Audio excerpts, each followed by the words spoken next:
Hoy continuamos con nuestras lecciones acerca del feminismo evangélico. Haciendo un alto antes de tener la lección del día de hoy, pues quiero que recordemos lo que hemos venido estudiando desde que iniciamos esta serie, a fin de entender la argumentación de aquellos que exponen y defienden su entendimiento de que la mujer dentro de la iglesia, Dios también la ha colocado al mismo nivel de autoridad y de liderazgo que el varón. Habíamos empezado nosotros estudiando el caso de Débora, una juez en Israel y también profeta. También habíamos visto lo relativo a las mujeres profetas del Antiguo Testamento, donde una de las más importantes fue Hulda. También consideramos lo relativo a las mujeres como líderes en el gobierno y nos enfocamos específicamente con Jezabel, la esposa de Acab. Luego miramos a la hermana de Moisés y a Aarón, a María, como líder acorde a lo que presenta el feminismo evangélico. Luego hablamos de este argumento de que el liderazgo masculino en el Antiguo Testamento lo único que generó fue abuso de parte del varón hacia la mujer. Luego estudiamos el caso de Abraham y Sara, en donde el feminismo evangélico dice que Abraham se sometía a la autoridad de Sara, la obedecía. Después de esto, vimos el caso de Abigail, una mujer cuyo esposo era un hombre irrespetuoso, grosero, altanero, y se nos presenta a ella como una mujer que tenía el dominio en su hogar. Luego vimos lo relativo a la mujer de Proverbios 31. Luego pasamos al Nuevo Testamento y observábamos el trato de Jesús con las mujeres, en particular con la mujer samaritana. Después de eso, fuimos a mirar la visita que el Señor Jesús hizo en la casa de Lázaro, donde le atendieron María y Marta. Después estuvimos mirando uno de los argumentos del feminismo evangélico con respecto a que las primeras personas en ser testigos de la resurrección de nuestro Señor fueron mujeres.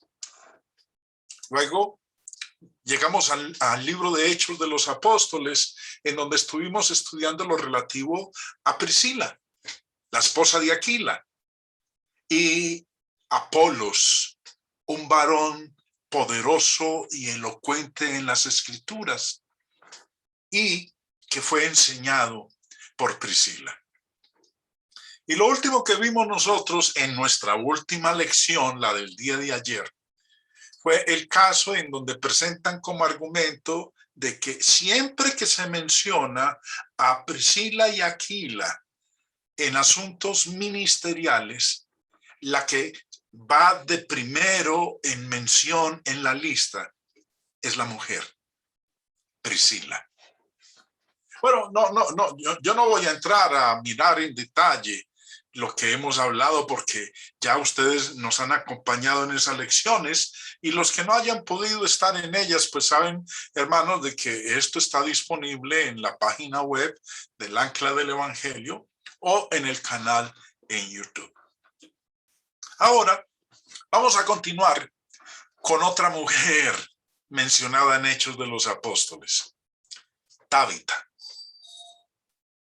El argumento del feminismo evangélico, tomando como ejemplo lo que nos dice Hechos capítulo 9, que en un momento lo vamos a leer, el pasaje. El argumento empleado y que se esboza por parte del feminismo evangélico es que Pedro levantó a Tabita de los muertos debido a su papel de liderazgo. Si usted no recuerda bien el evento de la resurrección de Tabita, de la visita de Pedro a Jope, donde ella se encontraba, pues vamos a leer el pasaje para que en contexto nos informemos nosotros y luego poder analizarlo, sobre todo considerando lo que es la argumentación del feminismo evangélico en el caso de Tabita. Dice Hechos capítulo 9, empezando en el verso 36.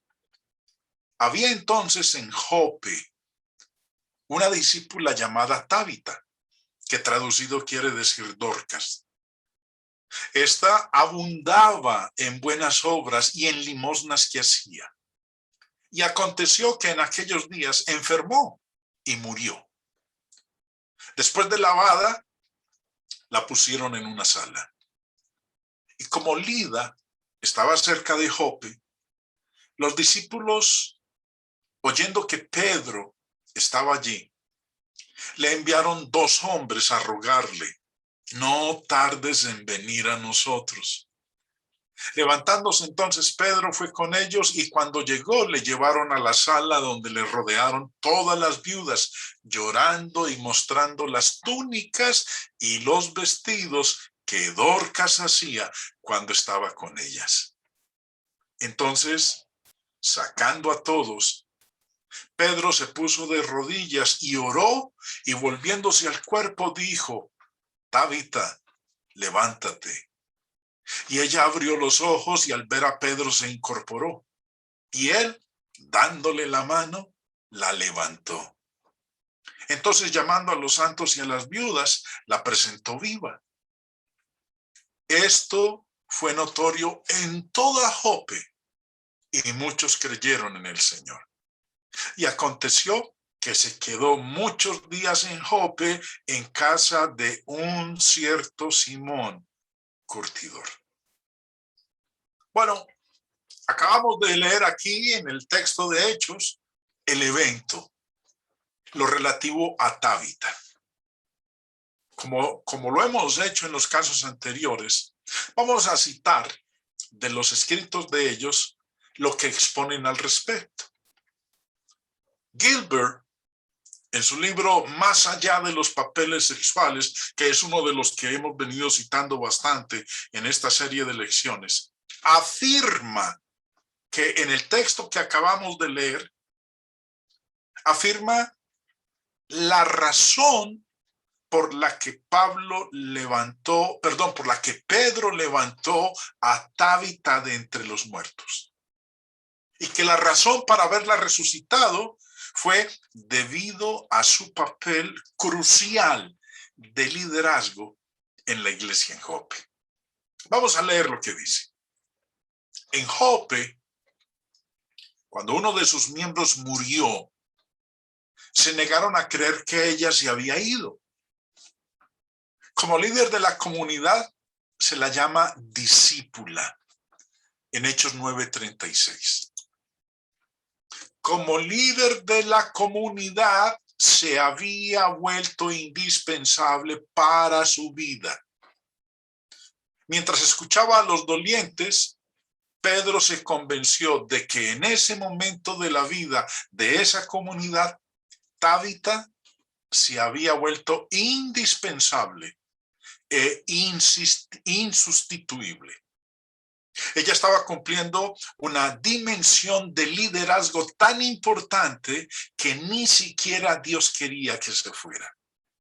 Su liderazgo era lo suficientemente importante para la iglesia como para que enviara a 2 hombres en una misión para buscar a Pedro, para que Pedro interrumpiera una campaña evangelística exitosa y para que Pedro decidiera que la única solución a la crisis creada con su muerte fue para devolverla a la vida.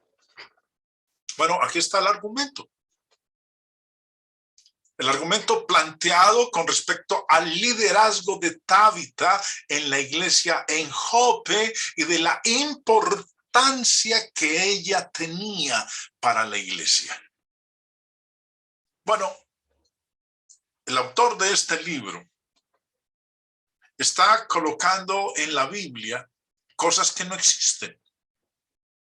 El texto no dice nada sobre el papel del liderazgo de Tabita. Acabamos de leer el contexto. Y en ninguno de los versículos se nos dice o se nos insinúa en manera alguna el liderazgo de esta joven. Más bien, el versículo 36, mire lo que nos dice de Tabita. Había entonces en Jope una discípula llamada Tabita, que traducido quiere decir Dorcas.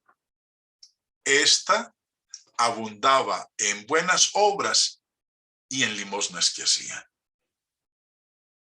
No dice nada sobre ningún papel de liderazgo.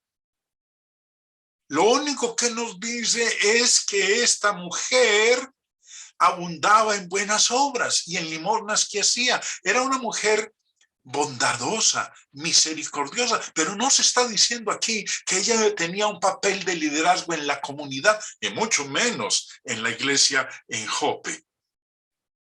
Ahora, si la historia insinúa alguna razón para el dolor de los cristianos en Jope, es su gran amor por Tabita y su agradecimiento por haber ministrado tan generosamente a tantos de ellos, como lo demuestra el hecho de que cuando Pedro vino, le rodearon las viudas y llorando le mostraron las túnicas y los vestidos que Dorcas hacía cuando estaba con ellas. Eso es todo lo que nos dice el pasaje.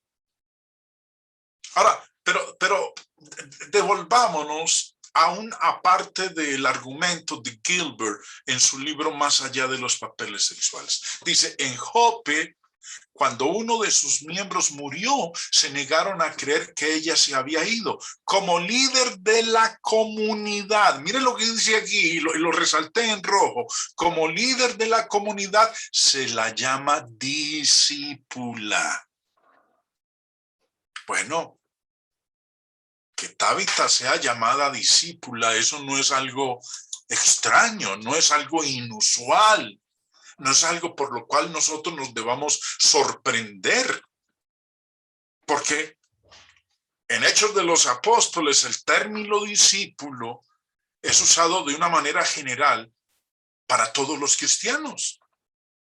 El término discípulo no es usado en Hechos de los Apóstoles para indicar un papel de liderazgo entre los cristianos.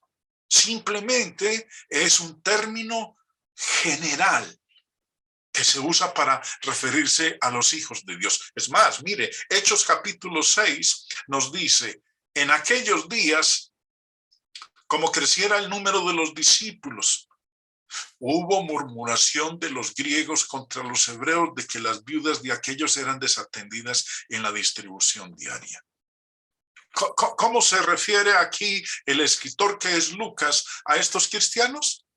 Discípulos.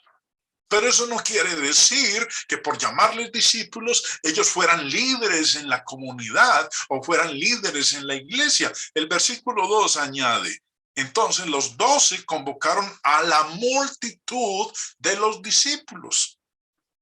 Ser llamado discípulo en Hechos de los Apóstoles no es algo sobrenatural, no es algo extraño, no es algo raro, no es algo que nosotros debamos decir, wow, mire, qué persona tan importante, qué persona tan especial, sobresale con respecto a los demás. No, todos los seguidores del Señor eran llamados discípulos. Entonces vemos que en el caso de Tabita, tratar de presentarla a ella como una líder importantísima en la comunidad de cristianos de la iglesia en Jope es hablar algo que no dice la palabra de Dios. Como decía el apóstol Pedro, si alguno habla, hable conforme a las palabras de Dios.